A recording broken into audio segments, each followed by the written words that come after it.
Assalamualaikum warahmatullahi wabarakatuh. Waalaikumsalam. Bismillahirrahmanirrahim. Tabarakalladzi nazzala al-furqana ala 'abdihi liyakuna lil 'alamin nadhira. Allahumma shalli wa sallim ala sayyidina Muhammadin wa ala alihi wa sahbihi ajmain. Nama ba'du. Yang sangat saya hormati Habib Hasan Toha Putra Al-Munawwar, Bapak Rektor, Bapak Direktur RSI, semua pengurus yayasan yang saya hormati, juga teman-teman baik yang putra maupun putri yang kami hormati. Niki ngaji bareng ya, terus ini bukan acara diskusi tapi acara nopo ngaji. Saya mau ngaji tentang ayat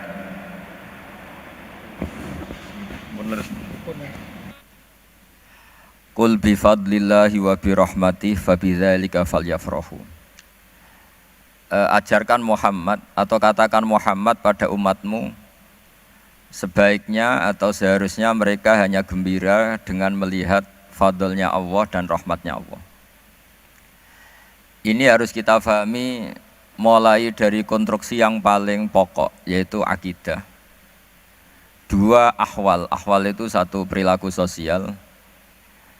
Tiga mutammimat, sesuatu yang tidak pokok tapi kita butuhkan dalam mengawal hidup ini.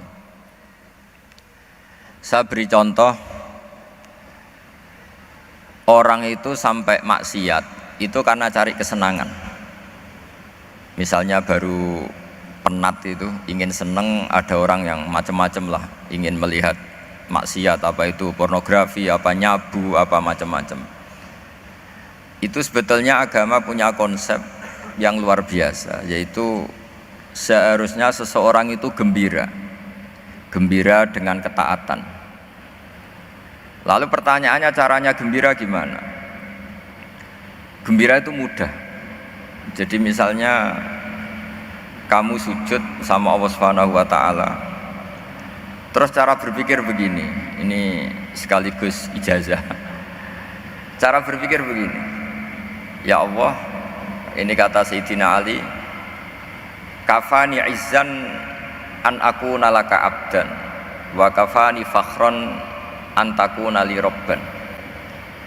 Ya Allah, betapa sialnya saya andaikan saya jadi budak dari makhluk yang sama. Misalnya sampean itu seorang kiai atau rektor atau doktor atau orang terpelajar, kemudian kamu jadi budak atau hamba dari makhluk yang setara, betapa hinanya saya. Maka kata Sayyidina Ali, ya Allah, saya ini cukup bahagia, cukup bangga karena jadi budak, jadi hamba dari zat yang super atau yang maha super. Ini kok Allah Subhanahu wa ta'ala. Sehingga ada kebahagiaan yang luar biasa karena menjadi hambanya Allah Subhanahu wa ta'ala. Setelah bangga dengan jadi hambanya Allah, maka kita akan malu misalnya, kok saya bahagia itu nunggu melihat pornografi, melihat maksiat, itu terus menjadi malu. Kenapa saya bisa didikte oleh hal-hal seremeh itu? Ya, kita malu karena didikte oleh hal-hal yang seremeh itu, karena kita didikte oleh nafsu.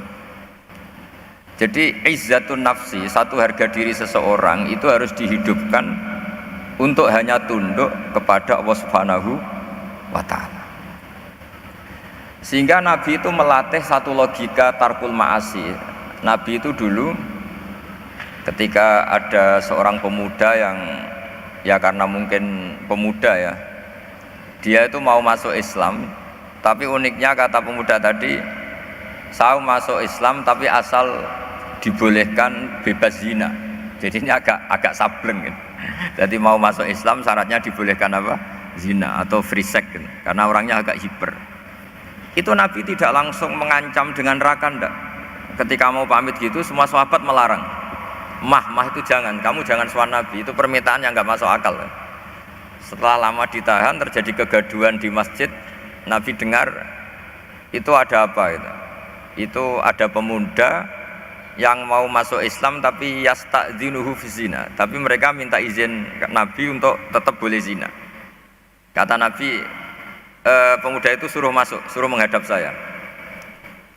Ketika menghadap Nabi, saya ulang lagi, ketika menghadap Nabi, Nabi mengajarinya itu luar biasa. Nabi tidak langsung mengancam dengan neraka atau dengan azab, itu enggak. Tapi kata Nabi, atuhibbuhu li ummik, kamu suka kalau ibu kamu itu jadi demenannya orang banyak? Oh enggak ya Nabi, yang demen ibu saya tak bacok kata. Karena ini ya agak preman, di mana-mana orang nakal agak preman. Terus atuhibbuhu li bintik, kamu suka kalau putri kamu ya digitukan orang-orang? Oh ya enggak Nabi, yang gitukan putri saya tak bacok.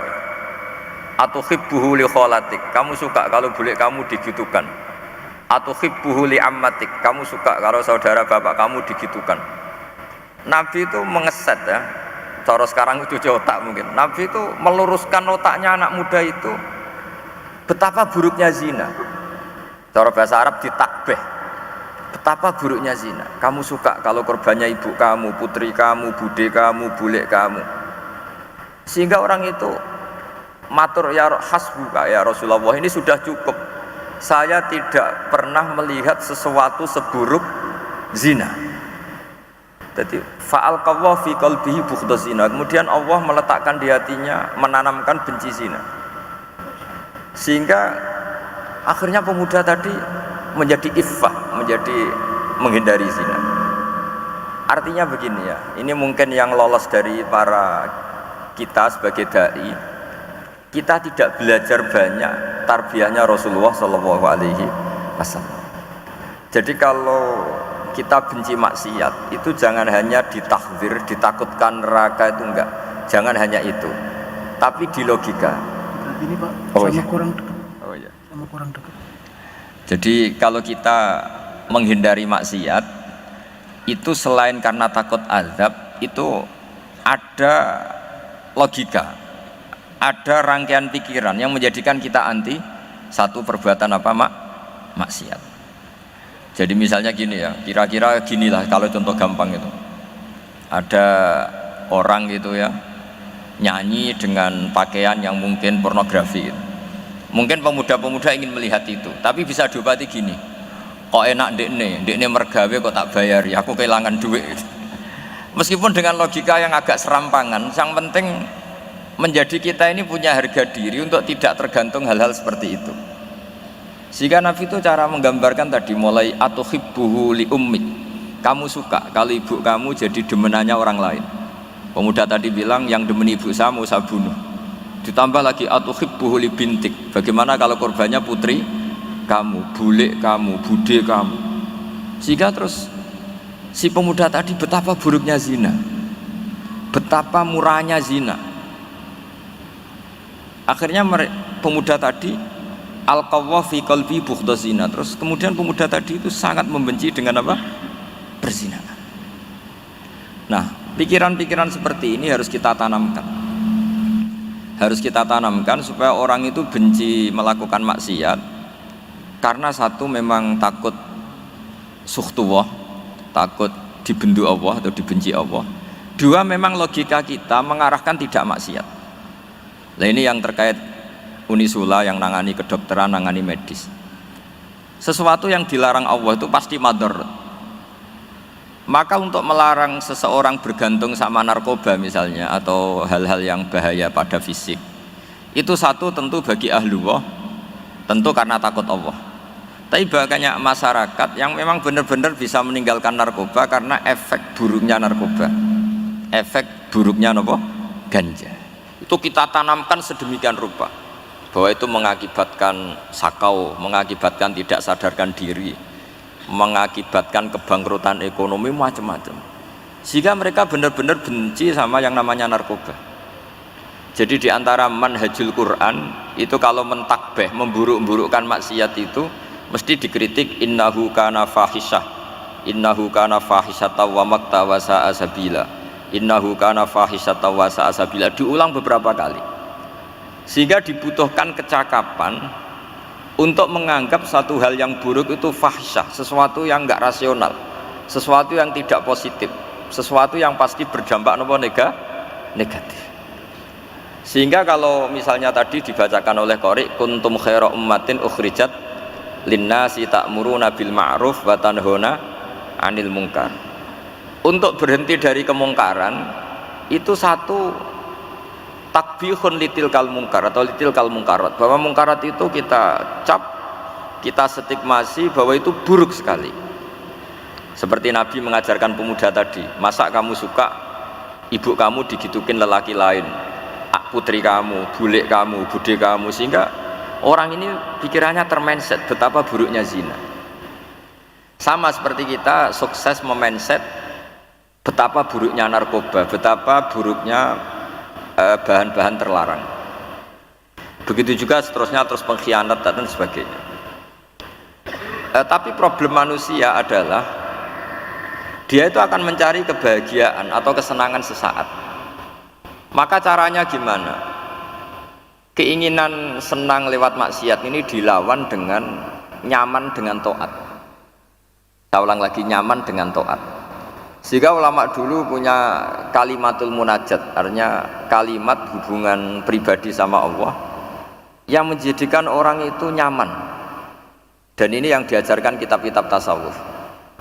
Kitab tasawuf itu sukses mengajarkan melihat alam raya ini semuanya nyaman, termasuk yang mengecewakan. Itu dianggap nyaman. Saya berkali-kali mengajarkan ilmu ini karena ini musalsal ila Rasulillah SAW. Itu pernah suatu saat Imam Ahmad itu dipanggil sama tetangganya, anak muda. Tentu Imam Ahmad ini orang yang sangat soleh, sangat waroi, sangat tunduk sama perintahnya Allah dan Rasul. Pemuda tadi manggil, ya Ahmad, datang ke rumah saya. Imam Ahmad datang. Setelah sampai ke pemuda tadi, sudah pulang lagi, saya tidak butuh kamu. Pulang lagi. Setelah sampai rumah dipanggil lagi, ya Ahmad, datang lagi. Datang lagi. Oh, saya tidak jadi butuh, pulang lagi. Sampai 3 kali. Dan itu perangai ekspresi Imam Ahmad itu atau ulama lain yang sesoleh beliau itu nyaman, indah. Beliau tetap senyum-senyum, nyaman itu. Beliau tidak tersinggung, tidak terprovokasi, pokoknya tidak tersinggung, kelihatan nyaman.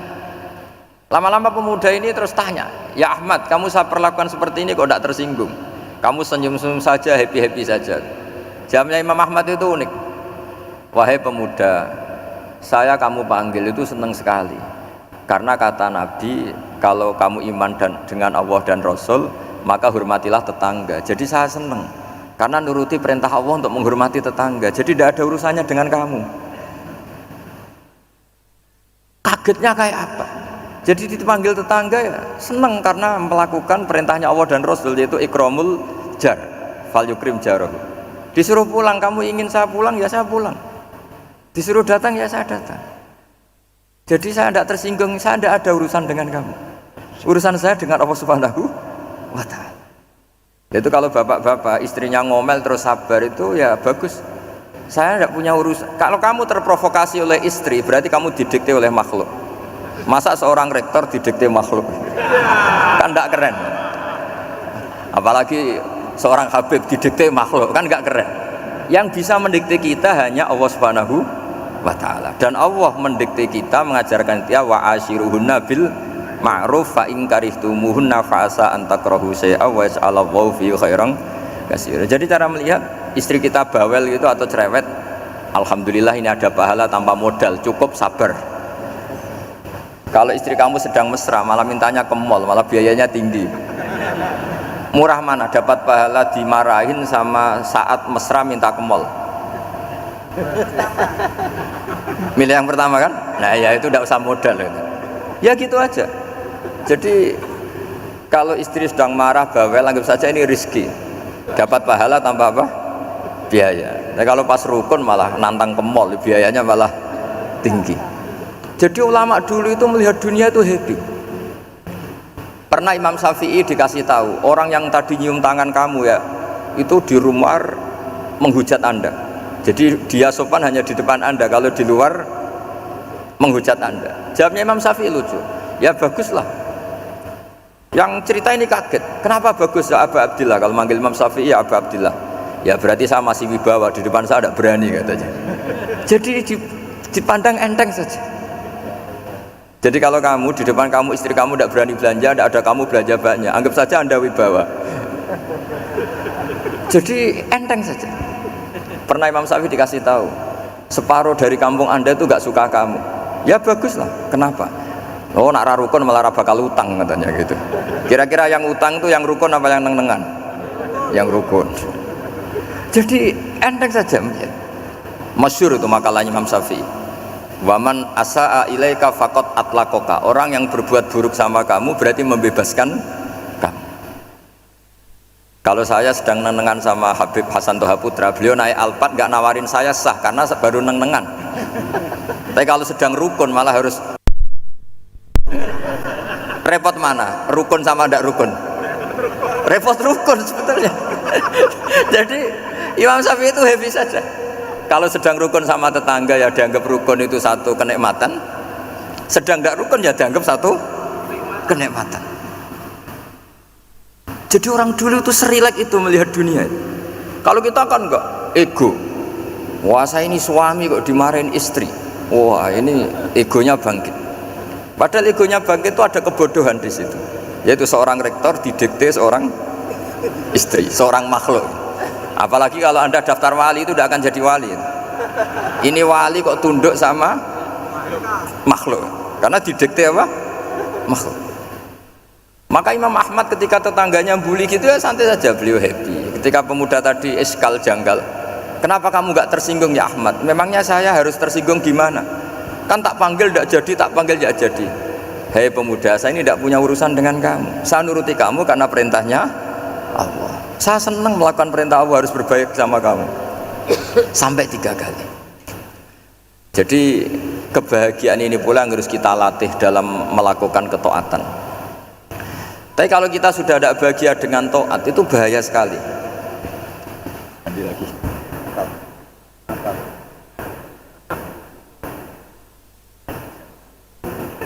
Ini pasti belum.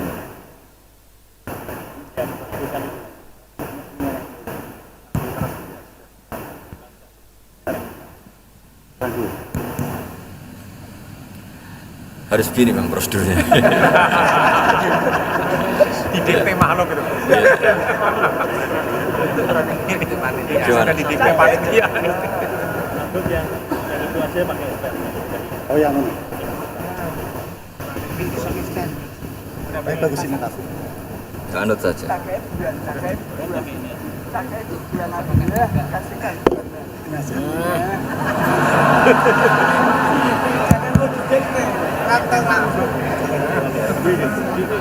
Ya. Sudah, ini sudah bisa. Oh, sudah, ini sudah benar. Untungnya kiainya latihan jadi wali, jadi gak tersinggung. Kalau ndak ini sudah masalah ini. Paling ndak kan baru ngajarkan gitu, masa ada bisa meraktekkan gitu. Jadi pura-pura soleh. Tapi memang obsesi saya terbesar atau cita-cita saya terbesar memang setiap ngaji saya ingin orang mukmin semuanya itu bahagia. Dengan bahagia itu mereka tidak neko-neko ingin mencari kebahagiaan lewat jalur apa maksiat.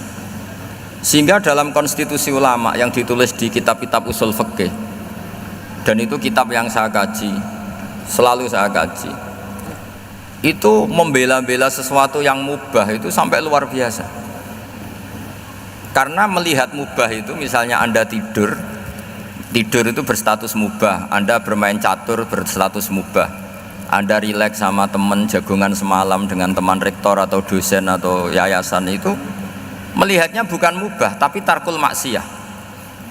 Misalnya saya semalaman asik musamarah itu jagongan malam sama Habib Toha Al-Munawwar. Itu Allah ngitungnya bukan, wah ini jagungan ngalor ngidul tidak penting tuh, enggak. Malam itu bahak tidak ke dugem, tidak ke tempat maksiat. Sehingga ada ulama yang mengatakan mubah itu enggak ada. Saya ulang lagi, mubah itu enggak ada. Kan umumnya ulama bagikan wajib, ya kan, haram gitu. Terus diantaranya mubah, sunat, makruh. Ada ulama yang mengatakan mubah itu enggak ada. Kenapa? Logikanya begini, itsma min mubahin illa wa yatahaqqaqu bihi tarku haramimma. Karena tidak ada mubah yang Anda lakukan kecuali saat itu pasti ditinggalkannya sebuah keharaman. Misalnya Anda sedang jagungan sama istri di luar, di rumah, asik di rumah semalaman, mungkin bahas hal-hal yang ringan, mungkin melihat sinetron atau apa yang ringan. Tapi di situ terjadi Anda meninggalkan ke tempat-tempat maksiat. Sekarang ninggal maksiat itu wajib apa mubah? Wajib. Padahal Anda sedang melakukan mubah. Nah, itu dicatat oleh Allah itu tarkul haram, meninggalkan keharaman. Jika masyhur dalam cerita wali-wali itu, Abu Yazid yang seperti itu ibadahnya pernah tanya, "Ya Allah, lalu yang makomnya orang seperti saya siapa?" Karena beliau semalaman ibadah terus. Sama Allah dijawab, "Ya yang tidur di pinggir kamu itu." Abu Yazid, "Loh kok bisa ya Allah? Dia kan tidur terus."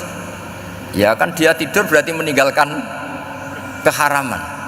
Ngomong sing potongan tukang maksiat itu apik turu tapi melek kira-kira gitu. Apik turu. Timbang sama nak melek pola wis turu ae kira-kira gitu. Jadi gak usah dipaksa tahajud, dipaksa qiyamul lail itu. Iya kalau qiyamul lail. Kalau dapat informasi, kesini ikut saya terus katut kan repot.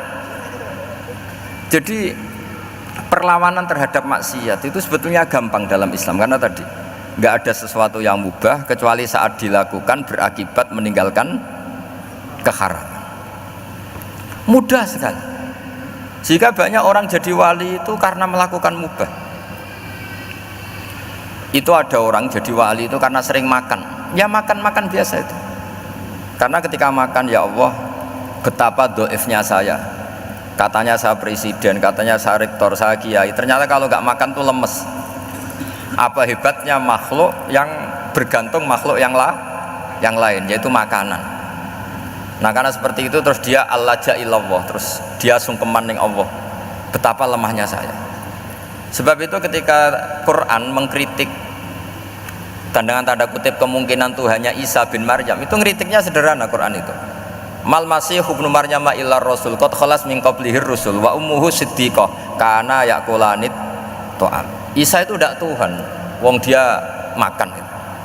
Kamu kebayang nggak misalnya punya Tuhan, wah tadi Tuhan mampir ke rumah saya, dia lemes, setelah tak kasih makan sehat lagi gitu. Itu kan nggak kebayang gitu. Tapi Tuhan marung di rumah saya, lemes tak gratisin, kayaknya tidak punya uang gitu. Setelah makan, wah gairah lagi. Kebayang nggak punya Tuhan seperti itu. Sehingga Quran kalau gojlok sederhana, karena yakulanit to'am. Sehingga wali-wali itu kalau makan itu sadar lemahnya dirinya, betapa dirinya tergantung makanan.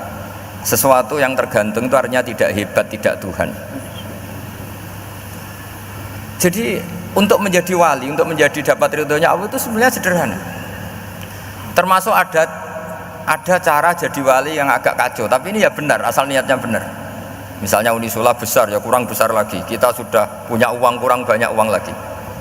Itu Nabi Ayub, itu kan seorang nabi. Pernah diuji Allah, ini ada di Sahih Bukhari. Nanti kamu tanya, hadisnya sahih enggak? Ini ada di Sahih Bukhari. Kadang orang kota itu aneh, enggak ahli hadis tapi tanya, sahih enggak? Gitu. Padahal andekan dibodoni sahih ya ngandel saja. Gitu. Jadi kadang ya aneh. Oh nggak tahu kok tanya itu.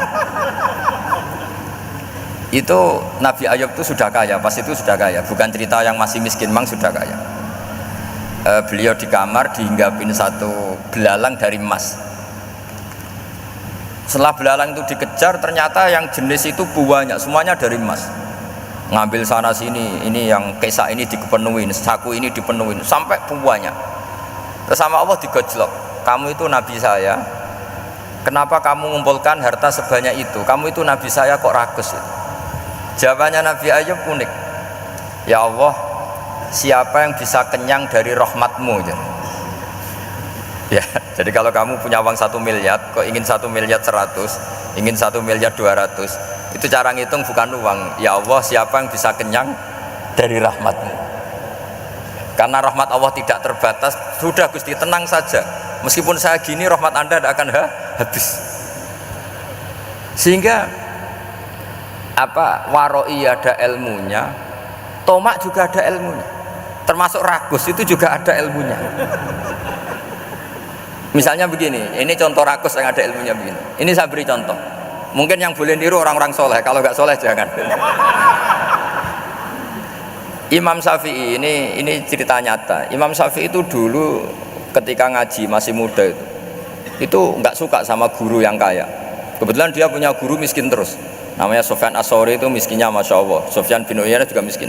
Jadi dia miskin punya guru miskin terus. Sehingga idolanya ya sama guru-guru yang miskin. Suatu saat guru-guru ini menyarankan dia ngaji Imam Malik. Imam Malik itu kaya raya. Itu babutnya Imam Malik kalau diinjek itu mata kakinya tidak kelihatan saking halusnya. Kalah Indonesia lah kalah. Itu Imam Malik tuh gaya. Kalau ngaji di kursi tinggi terus pakai bukhur itu, pakai dupa Arab yang mahal itu. Pokoknya mewah kali Imam Malik. Terus dia mulai ini kiai kok kaya. Kemudian setelah beliau alim tanya, saya harus ngaji siapa setelah ilmu jenengan habis kira-kira gitu. Kata Imam Malik, sudah, kamu tidak usah perlu ngaji saya, kamu sudah alim alama. Terus Imam Malik datang ke Baki. Zaman itu Baki itu semacam kayak rentalan ya, semacam Grab lah kalau dulu itu. Mana kafilah yang mau ke Irak gitu. Ya sudah terus, oh kita mau ke Irak, ini antar ke Muhammad bin Hasan As-Syaibani. Itu dibiayai sama Imam Malik. Grabnya ya dibayarin, itu kafilahnya itu ya dibayarin. Imam Syafi'i disangoni surrotan min dhahabin. Jadi satu kepes uang dikasihkan. Itu pernah tak hitung semurah-murahnya itu sekitar 60 juta. Imam Syafi'i mulai mikir, kiai yang saya kritik lomo, sing kiai miskin tak puji, gak pernah ngamal kan, tentu orang miskin kan. Setelah datang ke Muhammad bin Hasan As-Syaibani, beliau itu pakar usul fikih, muridnya Abu Hanifah. Beliau al-usuli, pakar usul fikih. Itu Muhammad bin Hasan As-Syaibani itu kalau ngitung emas, itu di ruang tamu. Uangnya miliaran, emasnya banyak. Dari kota ini dipindah ke kota ini, emas kalau ngitung di ruang tamu. Bukan di kamar, di ruang tamu. Imam Syafi'i tambah kaget. Imam Malik kayak gitu sudah saya soal, malah ini kaya raya.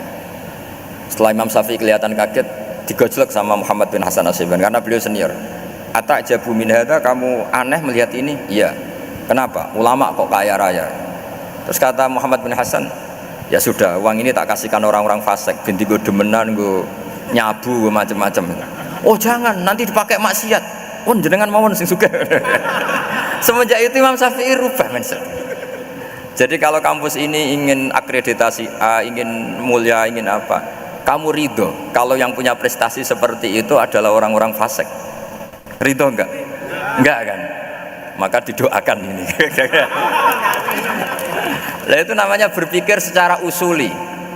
Kamu jangan hanya nuruti karena berpikir waroi terus kamu benci kekayaan, benci pangkat, benci apa, enggak bisa seperti itu.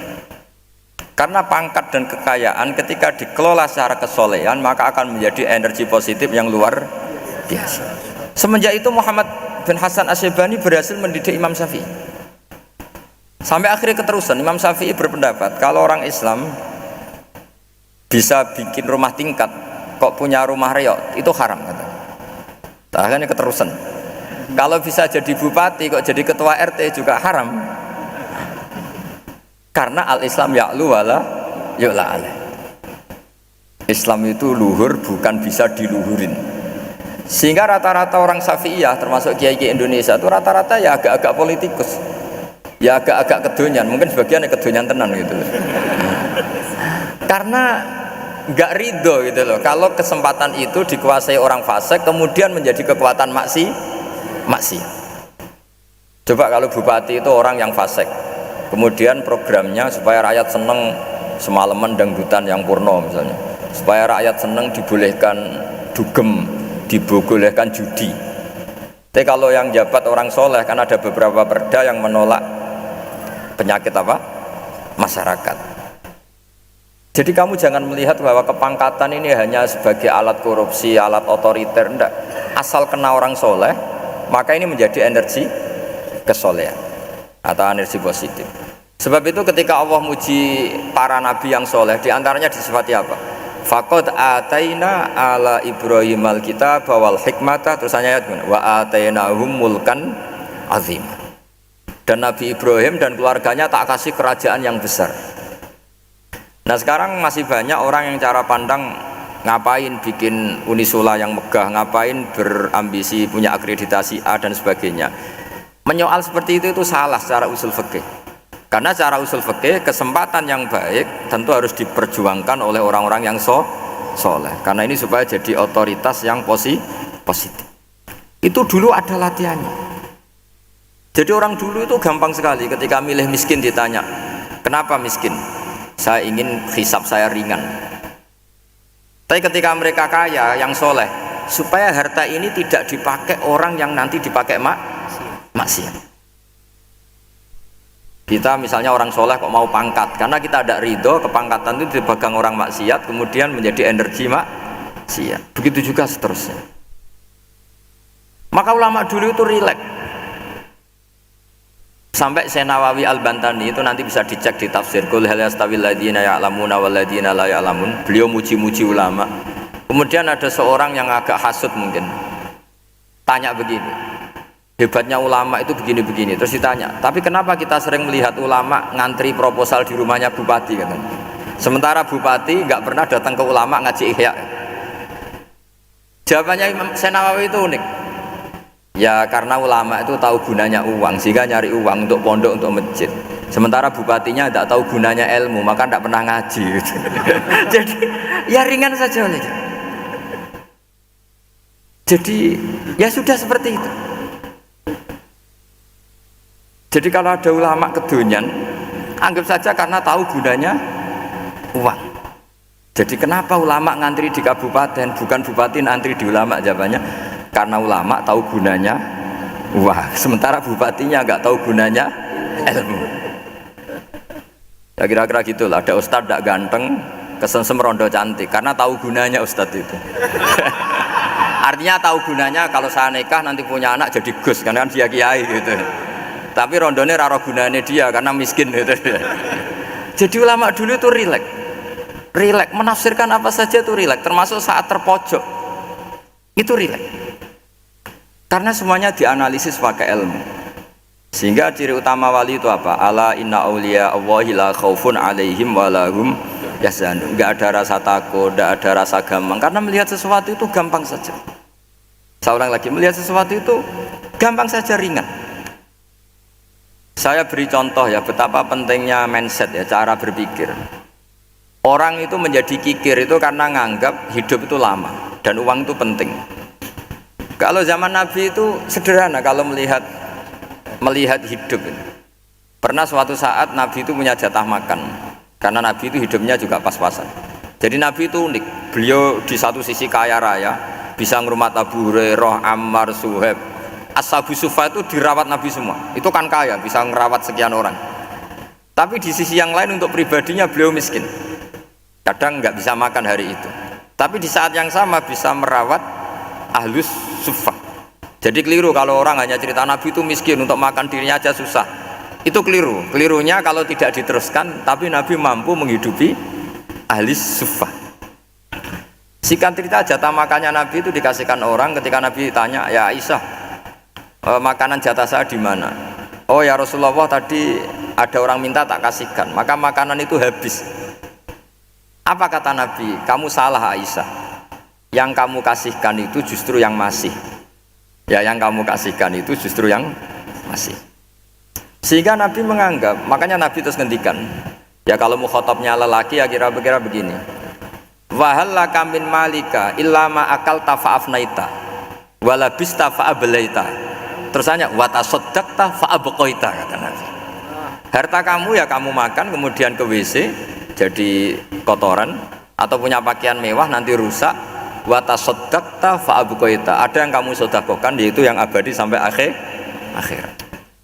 Sehingga banyak pengusaha yang mencintai saya setelah tak ajari hadis itu, misalnya punya uang 1 miliar karena dia spekulan atau pedagang rawan bangkrut, disedekahkan ke masjid 50 juta, yaitu yang abadi. Jadi kalau suatu saat bangkrut, dia masih punya uang 50 juta di akhirat.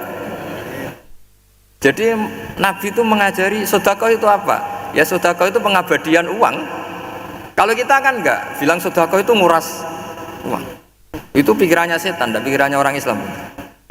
Itu cara berpikir setan, bukan cara berpikir umat apa? Islam. Sehingga Sayyid Ali Zainal Abidin itu kalau ada orang minta, kemudian beliau ngasih, itu beliau bilang gini, marhaban biman hamala zadi ilal akhirah. Matur nuwun nggih jenengan sing beto sangu kula nate. Jadi dianggap teller saja. Orang yang minta uang beliau itu dianggap tukang nyatet bank ini. Karena sudah ditabungkan, ya sudah. Kalau kita kan enggak, wah pengemis tuh ganggu gini-gini. Kecuali pengemis profesi ya mungkin kita agak-agak enak. Mari zaman akhir itu ada pengemis apa? Profesi. Jadi repot zaman akhir. Terus tak beri contoh lagi kebahagiaan ketika kita milih Islam moderat. Islam kita diajarkan guru-guru kita, utamanya oleh guru kita Mbah Maimun. Saya juga sering ketemu beberapa ulama dunia, termasuk Habib Umar. Saya juga ikut sowan ke sini pas beliau sama Habib ini Hasan Toha Putra di sini sama orang-orang moderat itu cara berpikir juga luar biasa indah. Beliau pernah cerita ya beberapa ulama lah, banyak yang cerita itu. Saya pernah diceritani seorang alim ketika ada orang ekstremis itu mau ngebom di tempat maksiat. Kebetulan yang maksiat itu kebanyakan ya orang Islam karena di negara yang mayoritas Islam. Ditanya sama Syekh Sa'rawi itu. Syekh Sa'rawi itu mufassir top di mana? Mesir.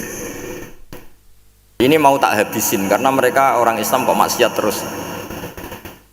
Terus ditanya sama Imam Sa'rawi, laumatu ala khini ma'asihim aina masiruhum. Kalau mereka mati dalam keadaan maksiat, mereka kemana? Ya ilan nar, mereka pasti masuk neraka. Terus ditanya sama Imam Sa'rawi, wahal masiruhum ilan nar muradun nabi amlah. Punya umat maksiat kemudian mati masuk neraka, itu yang diinginkan Nabi apa enggak? Ya tidak aja. Ya sudah, enggak usah dibom, ditunggu tobatnya kata. Karena kalau mati dalam keadaan itu ke neraka dan itu tidak yang diinginkan Rasulullah Shallallahu Alaihi Wasallam. Terus ekstremis ini menjadi tobat, tidak berpikir ekstremis mas. Jadi orang itu harus berpikir mindset yang baik. Meskipun kadang berpikir baik itu ya agak-agak kacau. Ada seorang wali majdub itu kalau berdoa agak kacau, tapi nggak bisa dibantah. Masyhur itu doa itu. Ini sekaligus ijazah, tapi kalau sebelum wali nggak boleh. Itu datang ke makamnya Rasulullah SAW. Terus doanya itu begini, ya Allah sekarang terserah engkau. Ya Allah sekarang terserah engkau. Jika saya kamu jadikan orang soleh, jika saya engkau jadikan orang soleh, maka surra habibuk, maka kekasihmu ini senang. Yang susah musuhmu yaitu setan. Tapi kalau engkau menjadikan saya orang fasik, maka yang susah kekasihmu, yang senang musuhmu. Jenengan punya dua pilihan itu. Wah itu kan doa tapi kayak teror itu. Ya jadi berdoa di Raudhah. Wah itu pasti mandi itu karena agak-agak maksa Tuhan itu. Ya Allah engkau punya dua pilihan. Jika saya jadi orang soleh, maka kekasihmu ini senang, musuhmu yang susah yaitu setan. Tapi jika saya jadi orang fasik, maka musuhmu yang senang, kekasihmu yang susah. Mohon terserah jenengan, mau menyenangkan kekasihmu apa menyenangkan musuhmu gitu. Kira-kira gimana?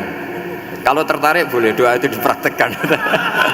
Tapi kayaknya kalau copy paste itu gak keren apa? Jadi dulu orang itu muamalah sama Allah dan Rasul itu rileks.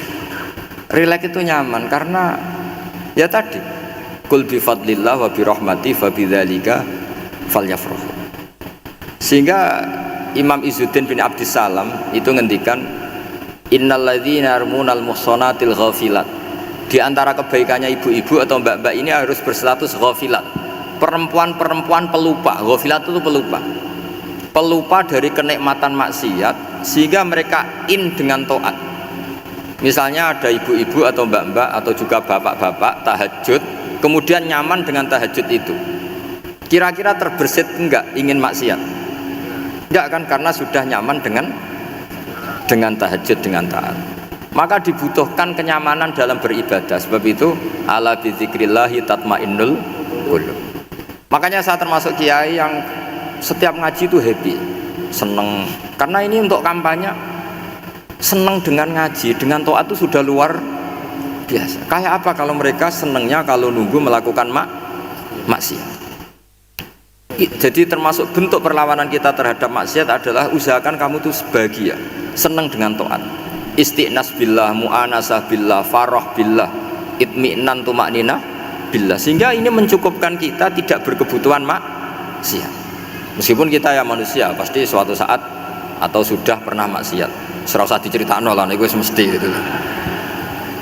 Lah orang-orang dulu itu orang yang sukses mengelola bahagia ma'allah wa billah walillah. Sehingga wali-wali dulu itu jadi wali itu tidak mesti karena ibadahnya banyak, itu enggak.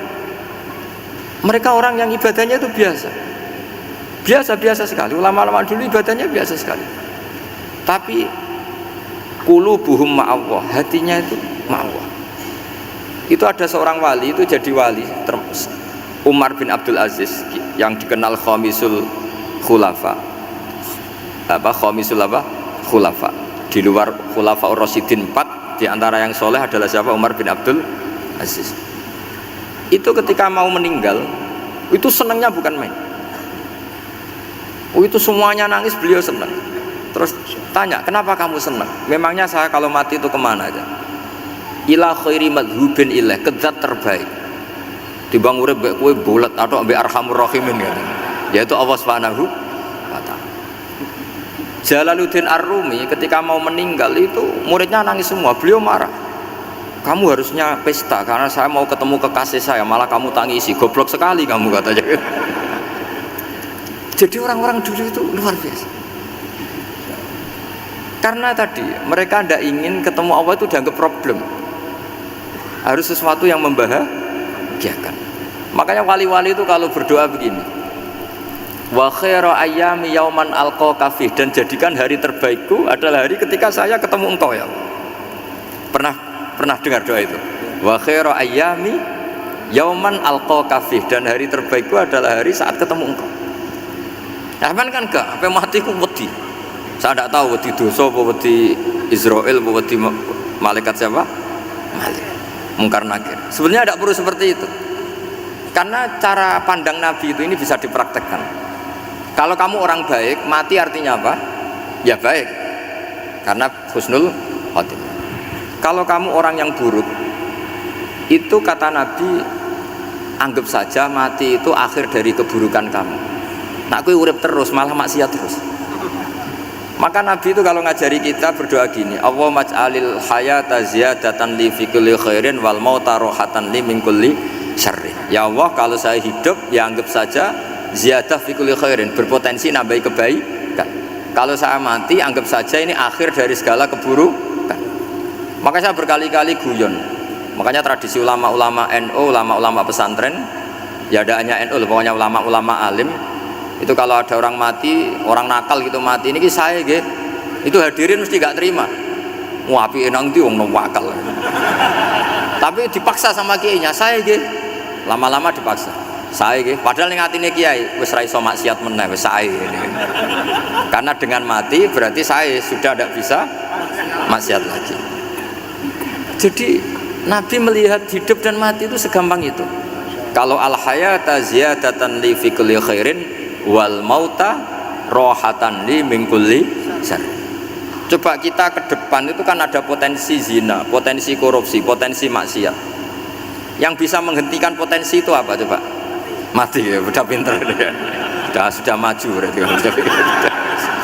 Berani mati. Berani. Tapi jangan di sini ngel-ngelo panitia.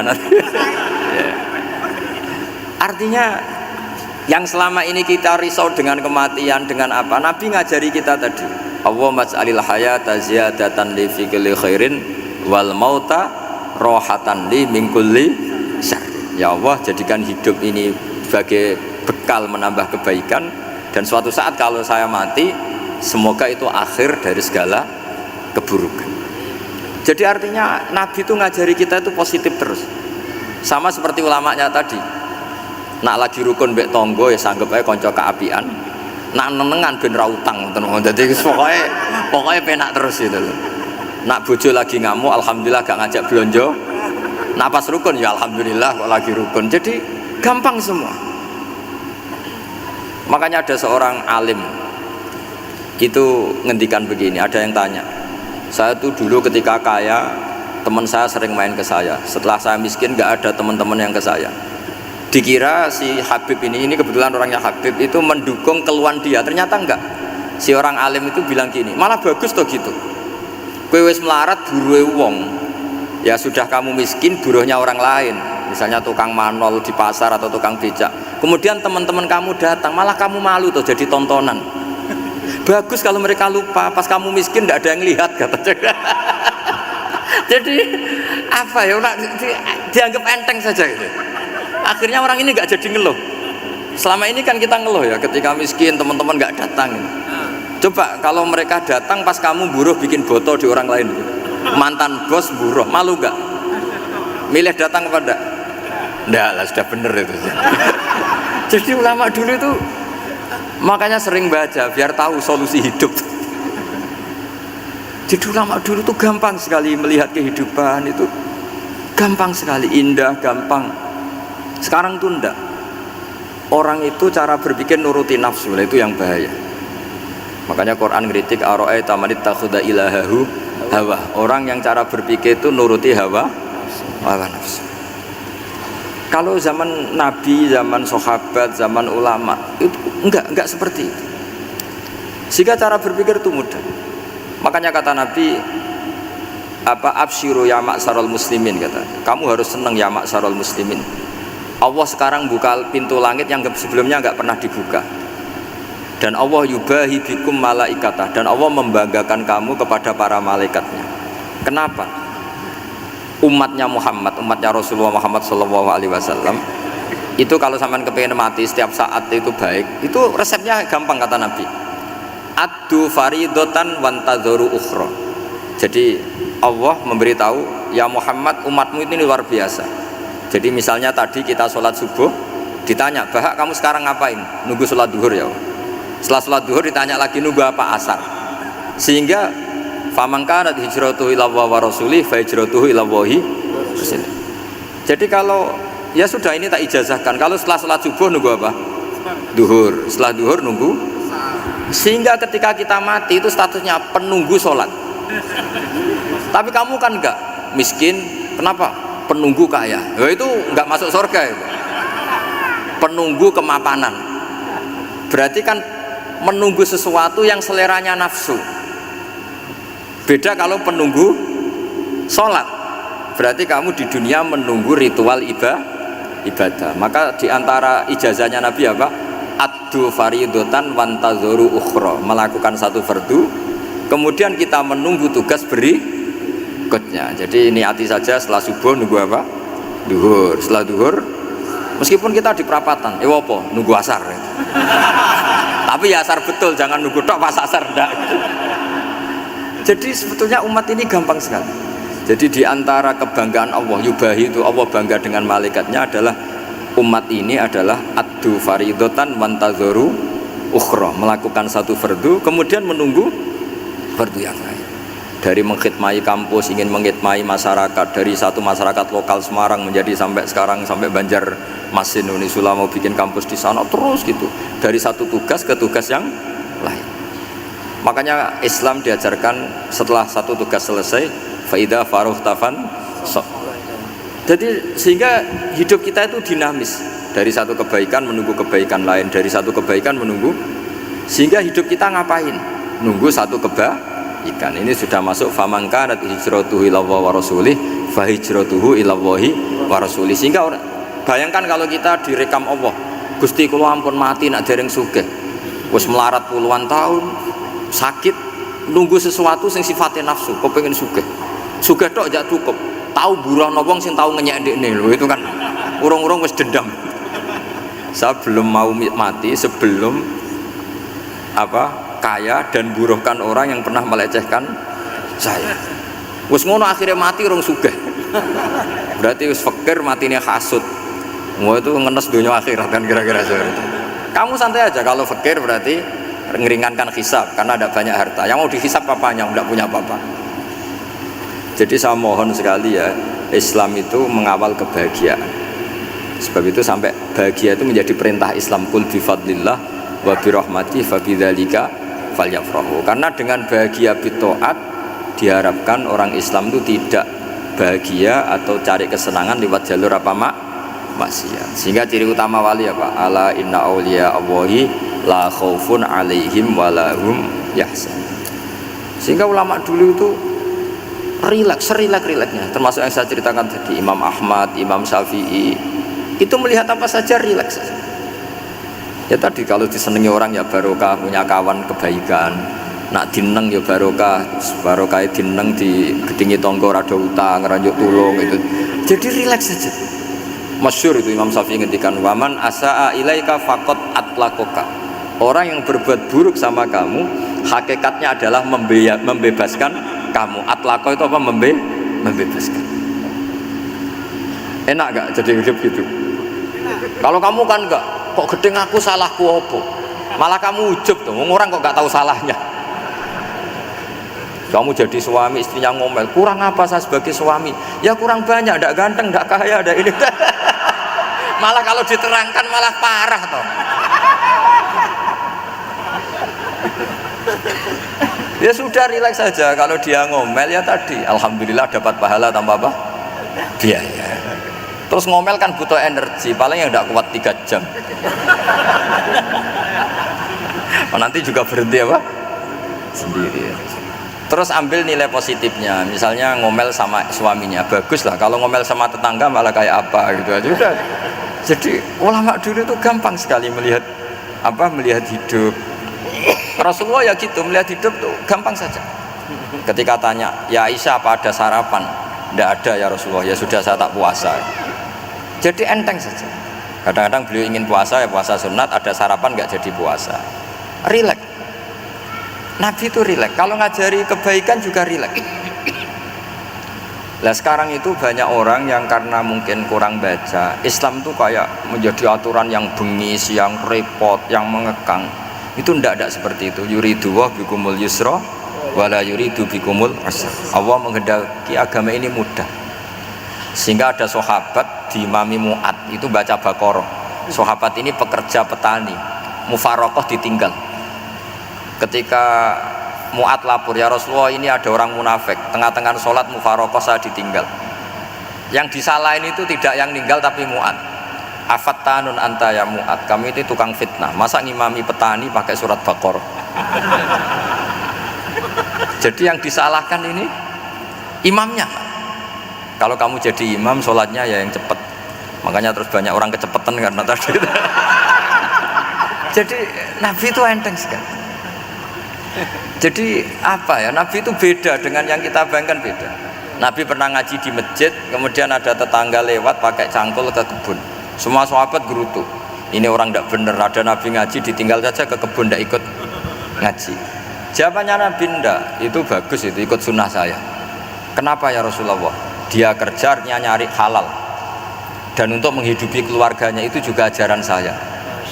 Sehingga yang ngaji ya ajarannya Nabi, yang nggak ngaji karena kerja mencukupi keluarga juga ajarannya Nabi. Segampang itu. Oh, kalau kayaknya kamu kan, wes gak roh akhlak kan gitu. Nabi rileks saja nek ngene. Sampean bisa lihat itu di Ihya di bab Fadhailul Kasbi. Makanya ini penting sekali supaya orang itu berpikir Islam atau mendakwahkan Islam itu berdasar sanad ya yang muttasil yang pernah dilakukan Rasulullah Shallallahu Alaihi Wasallam. Semoga barokah. Assalamualaikum warahmatullahi wabarakatuh. Waalaikumsalam warahmatullahi wabarakatuh. Insyaallah. Halo. Terima kasih kami sampaikan atas pencerahan yang disampaikan oleh Gus Baha. Alhamdulillah ini masih ada waktu yang sangat panjang sehingga kita akan buka sesi tanya jawab.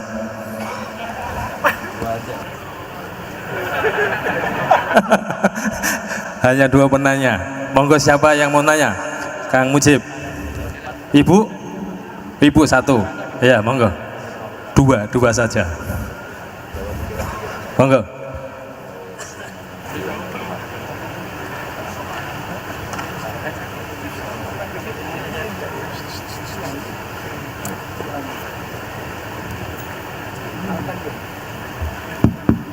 Assalamualaikum warahmatullahi wabarakatuh. Allahumma arinal haqqa haqqa warzuqna tiba'ah wa arinal batila batila warzuqna tinabah. Gus, di era sekarang ini terlalu banyak kiai. Jadi saking banyaknya kita yang awam ini bingung mana kiai yang benar, yang betul-betul benar menurut Allah, mana yang seperti nampaknya benar tapi ternyata itu tidak seperti yang diinginkan Allah. Jadi cara pandang panjenengan ini bagi saya sudah luar biasa mencerahkan sekali. Jadi karena itu kami mohon, ini kebetulan ada ketua yayasan, juga ada Pak Rektor, ada baiknya kampus ini mulai mendekatkan tradisi keilmuan santri dan akademik, ngaji yang fundamental begini. Saya usul itu Bu, bagaimana 1 bulan sekali lah Gus Bahak kerso ke Semarang. Itu yang pertama.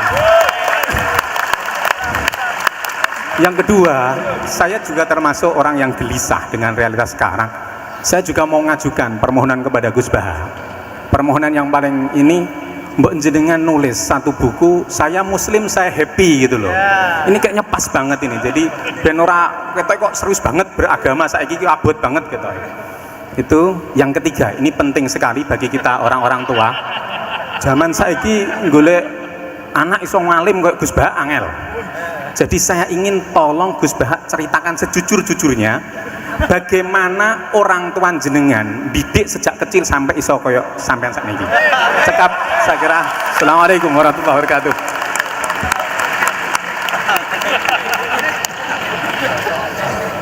Yang kedua, monggo. Mohon dibantu mic.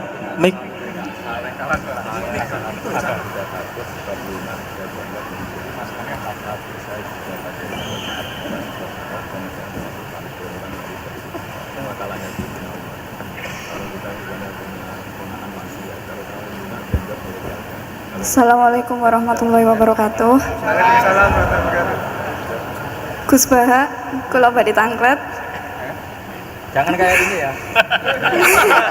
Happy Gus, happy. Untuk perempuan, hakikatnya menutup aurat niku pripun? Soalnya kula gadah teman niku rata-rata santri tapi kok mboten menutup aurat secara sempurna. Nah, kula pengen ngertos ilmune niku sing jelas pripun. Sampun.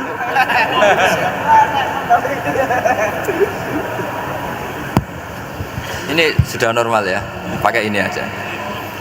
Ini jawab yang Mbak dulu yang gampang gitu. Ya yang jelas itu satrul aurat itu ada yang fisik ya, kayak menutup aurat dalam mazhab Syafi'i kita tahu auratul mar'ah fis sholat itu ada pengecualian ilal wajah wal kafain. Tapi kalau kharijah sholat adalah jami'u badaniha dalam mazhab Syafi'i. Tapi dalam sebagian ulama mengatakan ilal wajah wal kafain tetap termasuk istisna di luar sholat. Itu dari segi fisik ya atau zahir. Tapi sebetulnya juga harus dilakukan satrul aurat secara maknawi, menutup sesuatu yang buruk. Artinya kan gini ya, aurat itu kan sesuatu yang buruk kalau kelihatan gitu. Sehingga misalnya kasus di beberapa negara mungkin fisiknya sudah benar ditutupin tapi mungkin tetap maksiat. Tapi ada yang gugat, yang penting nggak maksiat meskipun buka aurat. Ya keliru, buka aurat sendiri sudah maksiat, itu malah aneh lagi gitu. Tapi yang jelas filosofi hijab atau satrul aurat itu usahakan yang zahir maupun yang apa? Batin. Karena Indonesia itu memang agak unik. Saya sering ketemu peneliti dari beberapa negara, meneliti Indonesia itu paling pusing. Kadang ada orang yang auratnya biasa datang ke masjid, itu kan bingungkan malaikat, mau ditulis dosa itu ke masjid, mau ditulis toat itu buka aurat. Tidak tahu hitung-hitungannya gimana nanti. Tapi memang ya sudah seperti itu. Yang jelas standar aurat ya kita tutupin sesuai standar mazhab Syafi'i maupun mengikuti yang tidak apa Syafi'i. Tapi filosofinya juga harus kita ikutin. Jadi dua-duanya harus kita ikutin sebagai perintah, bukan sebagai syarat. Itu beda loh, perintah sama syarat itu. Sebagai perintah, bukan sebagai syarat. Kalau sebagai syarat itu begini, syaratnya orang Islam tuh harus nutupi aurat begini-begini. Nanti kalau yang nggak gitu dianggap tidak Islam, itu menjadi ekstrim. Tapi kalau sifatnya perintah, ya perintah saja. Yang enggak melakukan paling banter dianggap fasikoh atau tidak solihah, tapi tidak sampai menjadi keluar dari Islam. Ya jadi gitu ya. Jadi karena apa ya? Ya sudah seperti itu. Obsesi kita tentu ingin kesolehan. Ingin kesolehan sebagai perintah. Saya ulang lagi. Jangan biasakan kalau ada aturan itu sebagai syarat. Misalnya gini, kowe nak ora alim ra anakku, itu bahaya. Mosok ora alim terus ora anakku. Karena rata-rata orang itu udah alim gitu. Nanti terputus dari bapaknya semua. Tapi hanya sifatnya perintah. Perintahnya seorang bapak ke kita supaya alim. Makanya ulama mengatakan perintahnya Allah. Perintah itu lebih rileks daripada disebut syarat. Karena syarat sekali nggak memenuhi menjadi ndak. Makanya Sayyid Muhammad kalau ngarang kitab sering wajibat itu lebih ringan ketimbang apa? Syarat. Jadi beda kalau dalam filosofi ilmu itu. Jadi gampang perintah. Tentu yang nggak melakukan perintah itu ya kurang baik, tapi tidak sampai keluar dari apa? Islam. Karena perilaku kesolehan itu perintah, bukan syarat. Sehingga Nabi nanti ngendikan beberapa yang masyhur itu kan, syafaati li ahlil kabair min ummati. Meskipun umatnya yang nggak benar ya tetap diaku sebagai umat. Jadi beda perintahnya Nabi sih, semuanya kalau bisa soleh, harus bisa soleh. Tapi tetap ini sifatnya perintah, bukan syarat. Nggak bisa kamu mengatakan syaratnya orang Islam itu dalam beraurat begini, syaratnya soleh nggak pernah maksiat. Memangnya Nabi nggak pernah maksiat? Ya saya kira demikian ya, cukup ya. Lah kalau ini resikonya dia seneng saya, makanya bagus dia tidak seneng saya, jadi enggak. Jadi ini kalau seneng saya malah ngatur-ngatur gini. Ya. Terus soal ngaji di sini tiap bulan itu jelas tidak satu rutin, karena kalau sampean sopan di mana-mana ngaji itu datang ke kiainya.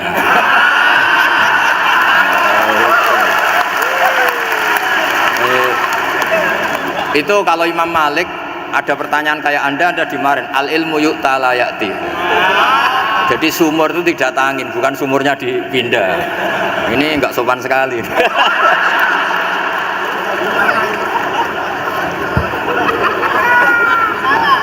Terus menyangkut orang tua, kenapa saya alim, itu juga enggak boleh dijawab.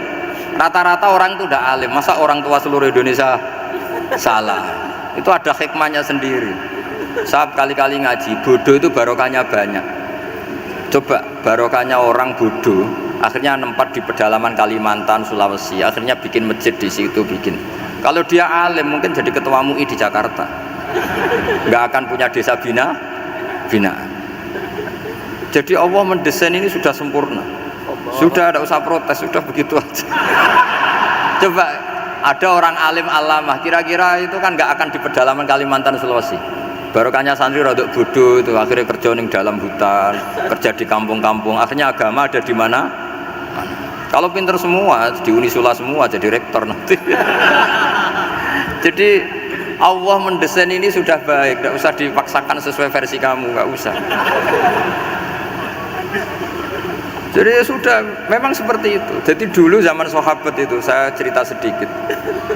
Nabi itu kalau muji Madinah itu sundel langit, kalau muji Mekah ya sundel langit. Tapi Sayyidina Ali keluar ke Kufah. Sayyidina Ali itu akhirnya pindah ke Kufah, ke Najaf. Karena pikirannya Sayyidina Ali, Mekah Madinah hanya baik secara bukah, secara tanah. Tapi di antara kebaikan Nabi adalah nasrul Islam. Akhirnya Sayyidina Ali milih ke Kufah. Andaikan sahabat tidak milih keluar dari Mekah Madinah sebagiannya, pasti Islam tidak menyebar. Karena semuanya tersentralisasi di Mekah dan Madinah. Tapi ada saja sahabat yang tetap nyaman di Mekah Madinah karena sholat di sana sebagaimana 1000 sholat. Ya sudah seperti itu, dilihat gampang saja. Akhirnya yang di Mekah Madinah ya tidak ngeritik yang keluar juga gak ngeritik yang di Mekah Madinah. Jadi yang alim tidak ngeritik yang bodoh apalagi jangan ngeritik yang alim. Yang jelas orang bodoh ngatur orang alim itu dosa, itu yang. Ya, saya kira demikian. Assalamualaikum warahmatullahi wabarakatuh.